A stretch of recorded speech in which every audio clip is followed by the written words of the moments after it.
What draws us to a building that seems to inhale misfortune and exhale cold, stale air?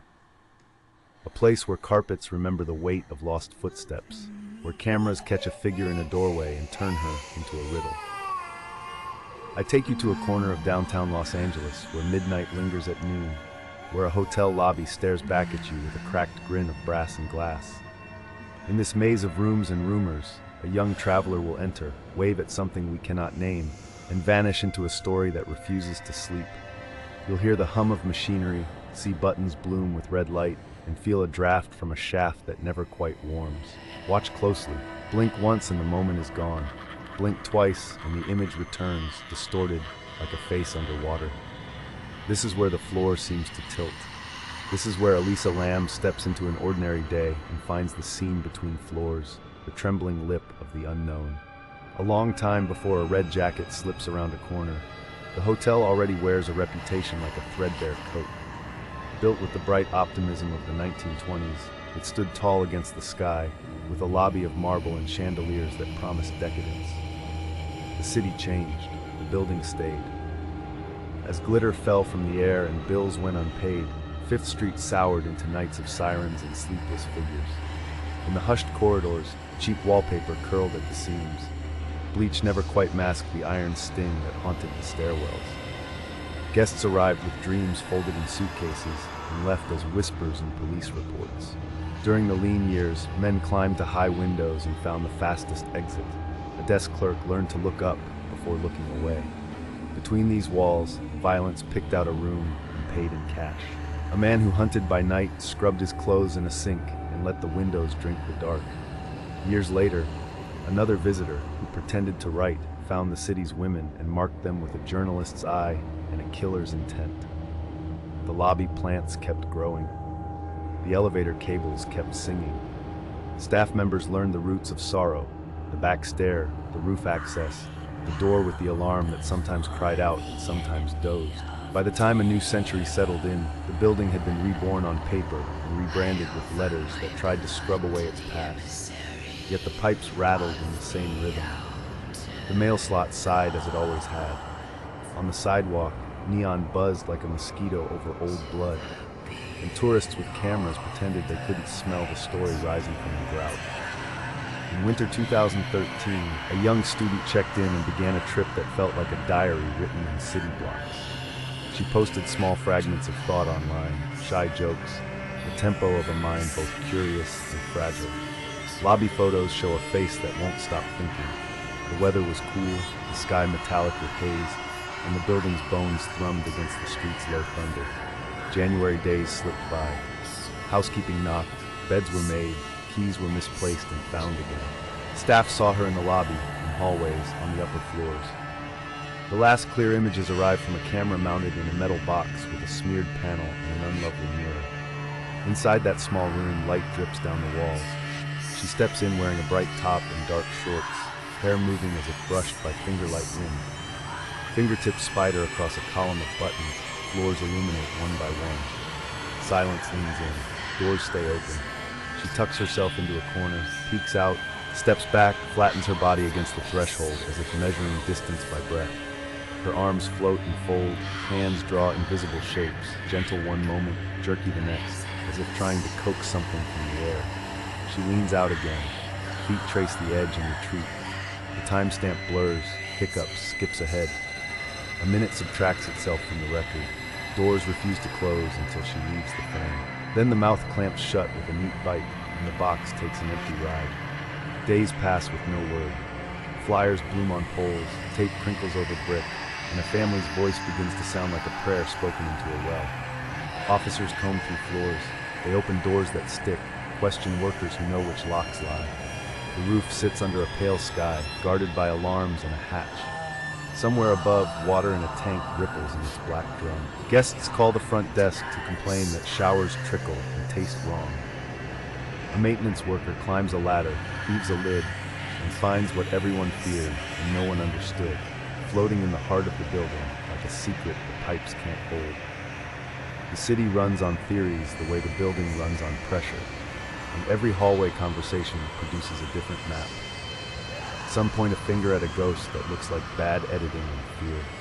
Others speak softly about a diagnosis and the way medicines must be measured like beads on a thread, or they slide through your fingers and vanish. Police reports will show a list of prescriptions that needed regularity, a ritual of doses that keep the mind in its lane.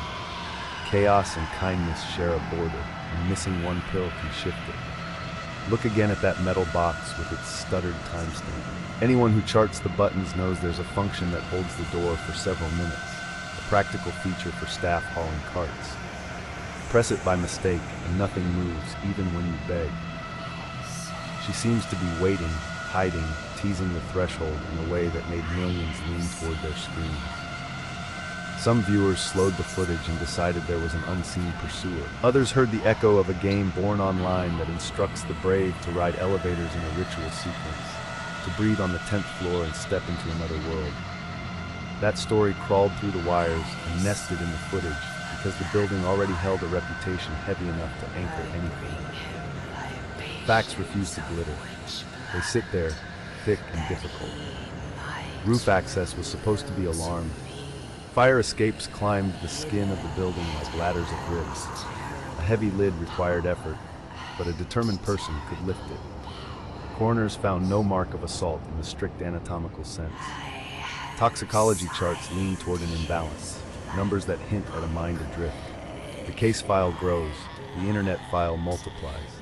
Those two files do not overlap so much as bleed through each other, staining the same floor in different patterns. Something in that small room becomes the stage where a story performs itself. Watch it again and listen. The camera hums, fluorescent lights flutter, shoes whisper on scuffed linoleum. She steps in, waits, moves like someone trying to keep pace with a heartbeat they're no longer sure belongs to them. The hallway looks empty, a tunnel of colors dulled by use. She leans out with her whole body, as if addressing a companion whose name we can't hear. A sliding step, palms fan open, fingers splay, wrists bend in soft arcs that read as conversation or warding, depending on how your night has gone. Those doors refuse to behave. Holding them with a single mispressed function key is easy. Letting them close requires patience. After she exits, the box finally consents, seals itself, and travels on. Someone watching later decides that the panel has been tampered with, that police trimmed minutes in a back room. Another person insists the timestamp skips because of cheap equipment and dead pixels. Both arguments coil around a mystery that cannot answer back. Meanwhile, upstairs, water waits in a black cylinder under a moon the city can barely see. It is so easy to drape unseen hands over a story like this. The hotel's old crimes tug at the hem of the present and beg to be included. Every creak is a revenant, every flicker is a hint. Yet floors tell you only what the feet press into them. The staff member who found the body will remember the sound of the lid rolling, the smell that reached him before the sight did, the slice of cold hitting his face.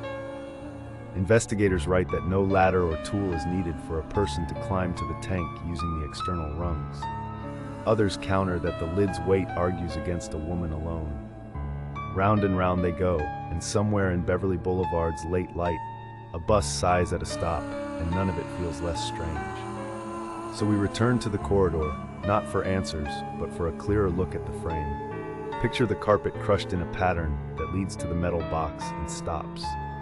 See the sensors that decide whether to shut a door, hear the endless drone in the walls. Lower floors hold the clink of ice machines and the low rumble of voices. Upper floors get nothing but wind. Between them stands a camera whose eye never blinks and never asks why. If you close your eyes, the building's shape persists, a chessboard of rooms and shafts, an old heart pumping water up, sending it back down, over and over. Somewhere inside, a moment bends. A tourist who arrived with plans for bookstores and coffee shops finishes a day and wanders into a liminal space where thresholds play tricks. Somewhere else, a clerk counts keys and feels an ordinary shift stretch into a long, uneasy night. At dawn, silver light drips down the staircase like a spill you can't mop up. We can measure the distance between floors, weigh the lid, itemize the meds, chart the frantic calls. We can write down every rumor and subtract every lie. What refuses to sit still is the motion of her hands and the emptiness they frame. After all the footage, all the reports, all the arguments, a seed of doubt remains, small as a button light and just as bright. Will we ever truly know what happened in the vanishing elevator? Subscribe for more midnight legends.